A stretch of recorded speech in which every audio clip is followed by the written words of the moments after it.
വണ്ടി ഓടിക്കുന്ന സമയത്ത് പേഴ്സ്, വാലറ്റ് തുടങ്ങിയവ പാൻസിന്റെ പിന്നിലെ പോക്കറ്റിൽ വെക്കുന്നത് തെറ്റായ ശീലമാണെന്ന മുന്നറിയിപ്പുമായി മോട്ടോർ വാഹന വകുപ്പ്. ന്യൂറോളജിസ്റ്റുകളുടെ നിർദ്ദേശപ്രകാരമാണ് അധികൃതർ യാത്രക്കാർക്ക് മുന്നറിയിപ്പ് നൽകുന്നത്. ഇങ്ങനെ പേഴ്സ് പോക്കറ്റിൽ വെക്കുന്നത് തെറ്റായ ശീലമാണെന്നും നടുവേദനയ്ക്ക് കാരണമാകുമെന്നുമാണ് ന്യൂറോളജിസ്റ്റുകൾ പറയുന്നത്. യാത്രക്കിടയിൽ കാലുകളുടെ താഴ്ഭാഗത്തുള്ള വേദനയ്ക്കും ഇത് കാരണമാകും. ദീർഘനേരം പുറകിലെ പോക്കറ്റിൽ പേഴ്സ് വെച്ചുകൊണ്ടുള്ള യാത്ര ഇടുപ്പ് സന്ധിക്ക് തൊട്ടു പിന്നിലുള്ള സിയാറ്റിക് നാഡിക്കും പണി കിട്ടും. സിയാറ്റിക് നാഡിയുടെ സങ്കോചത്തിലേക്കാണ് ഇത് എത്തിക്കുക. ഫാറ്റ് വാലറ്റ് സിൻഡ്രോം എന്നാണ് ഈ അവസ്ഥയെ വിശേഷിപ്പിക്കുന്നത്.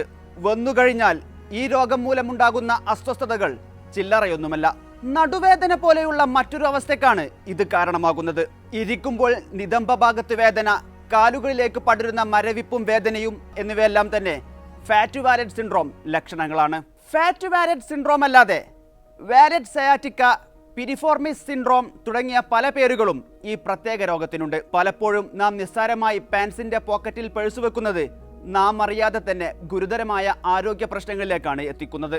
ബാക്ക് പോക്കറ്റിൽ പേഴ്സ് വെച്ചിരുന്നാൽ നിവർന്നിരിക്കുന്നതിന് പകരം ഒരു വശം ചെരിഞ്ഞ നിലയിലാകും. സിയാറ്റിക് നാഡി കടന്നു പോകുന്ന ഇടത്തിലൂടെയാകും പേഴ്സ് അമരുന്നുണ്ടാവുക. തുടർച്ചയായി ഇങ്ങനെ ഇരിക്കുകയാണെങ്കിൽ കടുത്ത നടുവേദനയിലേക്കും കാര്യങ്ങൾ എത്തും. ബാക്ക് പോക്കറ്റിൽ പേഴ്സ് വെക്കരുത് എന്ന് മാത്രമാണ് ഈ വേദന അകറ്റാനുള്ള പരിഹാരം. തുടർച്ചയായി ഒരേ ഇരിപ്പ് ഇരിക്കുന്നതും ഒഴിവാക്കണം. വ്യായാമം ചെയ്യുമ്പോൾ കൃത്യമായ ശരീരഘടനയും ബാലൻസും ഉണ്ടെന്ന് ഉറപ്പുവരുത്തുകയും വേണം. ഇരിക്കുന്ന രീതികളും ഇത്തരം പ്രശ്നത്തിന് കാരണമാകുന്ന ഒന്നാണ്. ദീർഘനേരം ഒരേ ഇരിപ്പിരുന്നാൽ ഈ പ്രശ്നം വരാൻ സാധ്യതയുണ്ട്.